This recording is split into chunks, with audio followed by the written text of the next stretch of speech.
बिथोन बायदि क'क्राझार जिल्ला आरो लोगोसे गसाइगाव आनसलिक आरो दावागुरि बे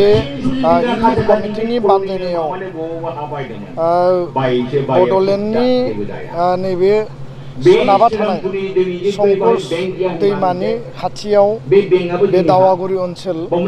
आरो बे गुवार ओनसोलखौ लानानै बे रिपु ट्राइबेल बेल्ट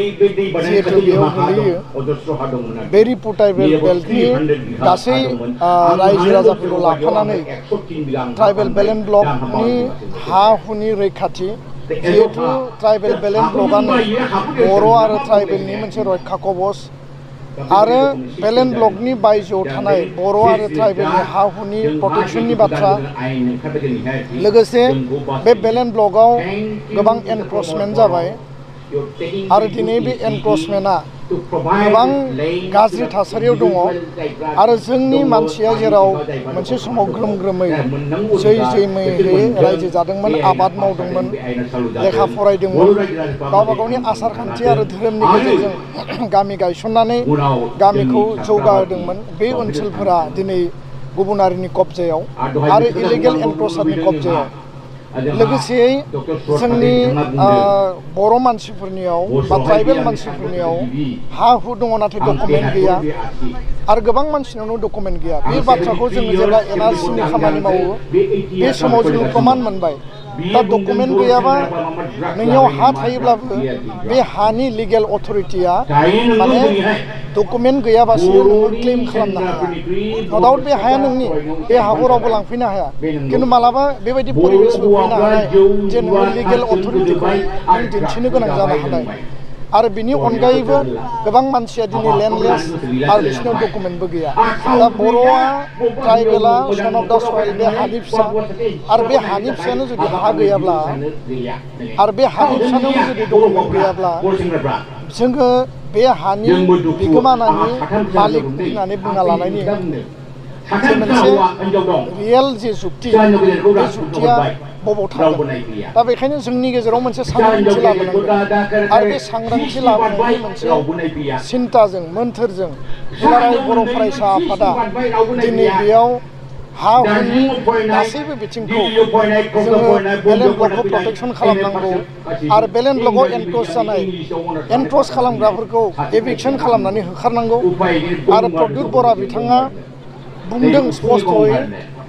बिथांनि जि पिआइएल पिटिशनमोन गुवाहाटी हाइकर्टआव बे पिआइएल पिटिशनाव बेलेन्ट ब्लक एरियायाव जायफोरा एनक्रच खालामदों बिथांमोनखौ होखारनांगौ होननानै गुवाहाटी हाइकर्टआ अर्डार होदों खिन्थु आसाम सरकारा बेखौ दाबो मावफुङाखै बे बाथ्राखौ लानानै जों दिनै दाबि दैखांदों आरो दिनै जों बे जायगायाव फैनानै मिथिबाय जे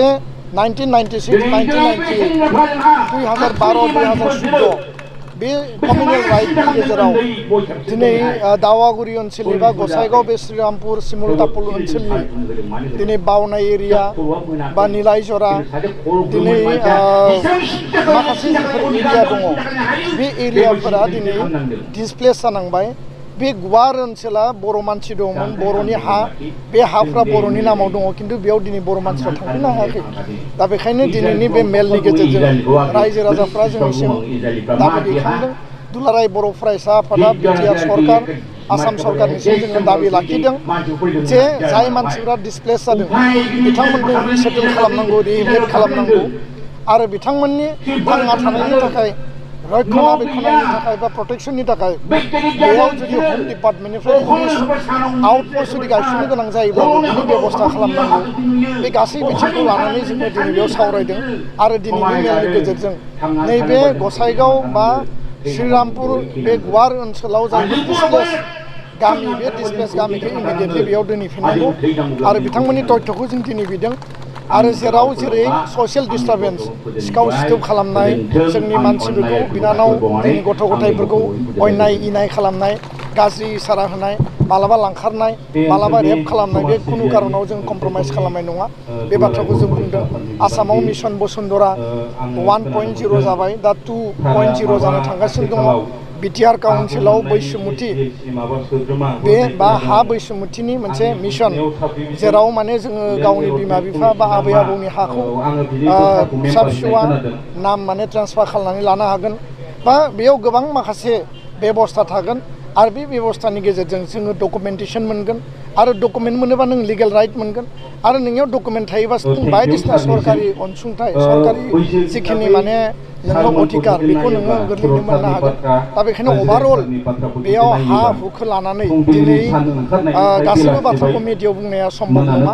खोलाहा जोंखौ सोरबा गुबुना नाख्रेबबोबाय साहा गुबुन मोनसे हारिया जोंखौ नाख्रेबगासिनो दङ आरो गेजेराव आरो गुबुन गुबुन हारिजों जोङो जुजिनानै जोङो गेलेनानै थांना थानांगौ दा बेखायनो खोलाहानि एनक्रचमेन्ट साहानि गाग्लोबनाय बे गासैखौबो जों जुदि बेलेन्स खालामनानै जोङो रायजो जानांगौब्ला जोङो गुबुन हारिजों जोङो मालाबाबो दाङाबाजि लुबैया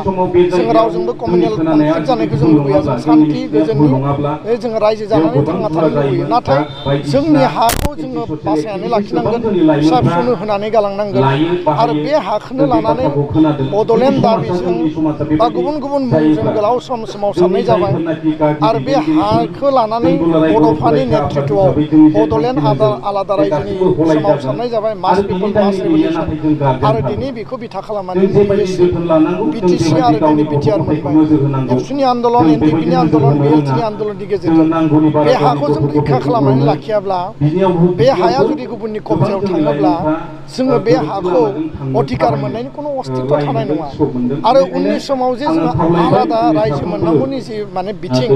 बा जों सोरजिनांगौनि जिखिनि बिथिं बे बिथिंखौ जों जुक्ति आकारै जों बुंनो हानाय नङा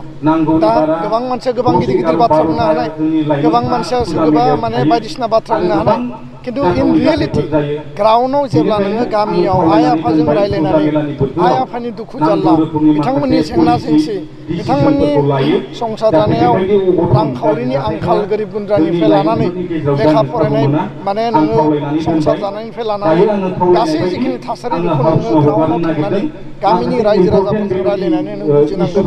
मिडियायाव खोथा बुंनानै समाज आरो हारिनि जेंना सुस्रांनाया गोरलै बाथ्रा नङा दा बेखायनो गसाइगाव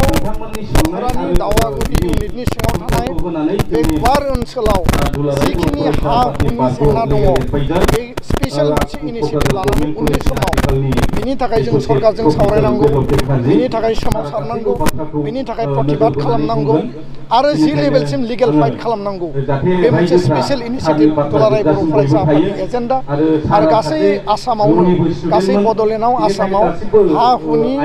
बे मेटारखौ लानानै सांग्रांथि लाबोनायनि हाबाफारिखौ जों लांगोन आरो बेयाव मोनसे स्पेसियेल इनिसियेटिभनि गेजेरजों रायजो राजाफोरखौ लाफानानै बिथांमोननि अधिकारखौ बिथांमोननो होफिननाय बिथांमोननि